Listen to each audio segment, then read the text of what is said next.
Hey y'all, I have been getting a lot of questions lately about how to care for chickens in this unbearable heat wave we are having. Can you ladies quiet down? I don't think it's a secret that we get a lot of hot weather here in southeast Texas. The difference this year is that we just completely skipped spring altogether and went into summer weather. It is currently 6 o'clock at night and it's 100 degrees out here. I'm sitting under the pergola and I have a sprinkler going behind me. You might be able to hear it. But even those of us in Texas are not used to this many straight days of 100-degree weather. Sometimes in July, August, September, yes. In May and June, no. This has been a very unusual spring and early summer. So it's a good question to ask how people should be taking care of their chickens in this hot weather. People see a lot of conflicting information online. They see these cutesy little videos and they think that they're probably mistreating their chickens because they're not doing those things for their chickens. So I'm here to set the record straight on how I have managed to keep well over 30 chickens at a time. Right now I only have 10, but the most I've ever had was about 32. How I have managed to keep them alive in 100-degree weather. Now what I don't want is for anyone to take this video as criticism of how they raise their chickens. That's not what I'm doing. We're talking about keeping your chickens alive in a heat wave. Could you possibly be any louder? I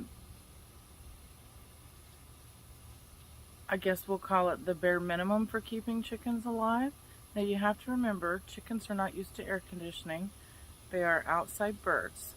They are livestock. They are not pampered poodles that are used to sitting on a couch throughout the summer. They are acclimated to the weather in your area. There are exceptions to every rule, and new chicks, young chickens, and very old chickens might need some extra care. For the most part, your chickens have 3 basic needs, even in 100-degree weather. That is their food, clean water, and lots of it, and shade, pretty much like us humans. They take their dirt baths to cool off. They find shade.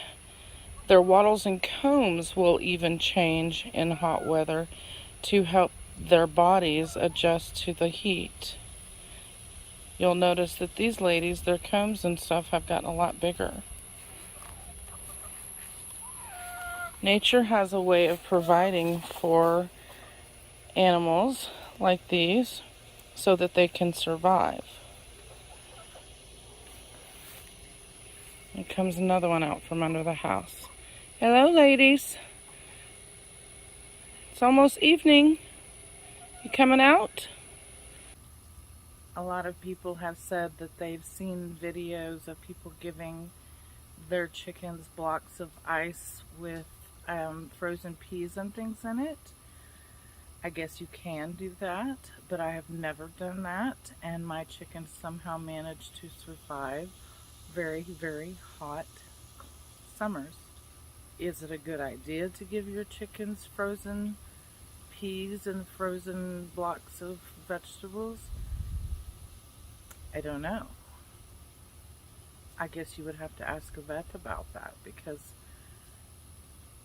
to me it's just not necessary. Is it harmful? I don't know. But I do know from my own experience that it's not necessary to give your chickens blocks of ice. I do give them leftover fruits and vegetables and watermelons, but it's not to keep them alive during the summer. It's just my leftovers go to my chickens. I've heard people say you need to give them herbs this time of year. My chickens free range. They get all the grass and weeds and crickets and frogs, snakes that they can possibly catch. Do I supplement with herbs that I grow specifically for my chickens? No, I do not. Will they go over to my herb garden and pick their own mint? Yes, they will. They help themselves frequently to my garden, but I don't believe they have a specific need to be eating certain herbs any more than a blue jay or a robin have a need for you to be growing them herbs. I do have one overweight now. I do have one bulky chicken over there. She's a meat bird and she likes to go stand in the sprinkler. That makes her feel better, but for the most part, their coop, which you can see behind me, is completely shaded. There's netting around the top so that the heat can rise and escape through all of this here. There's several trees above their coop. They are well shaded if they choose to stay in that area, which they don't. They choose to hang out under my house, which is a pier and beam house. That means it's a home that's up on cinder blocks. So they can get under there and hang out as much as they want. But other than that, we don't do anything special for our hens. We just make sure that their basic needs are met and they survive year after year. So in conclusion, no, it is not necessary to give your chickens ice or frozen items in hot summer weather. We don't do that here. It's just not necessary. It is, however, necessary that they have plenty of food, plenty of water, and plenty of shade. And if you're a big, hefty meat bird, I guess you need a sprinkler too. So I hope that answers your questions as to how to keep chickens alive in this heat. Thank you guys for watching, and if you haven't already, please subscribe.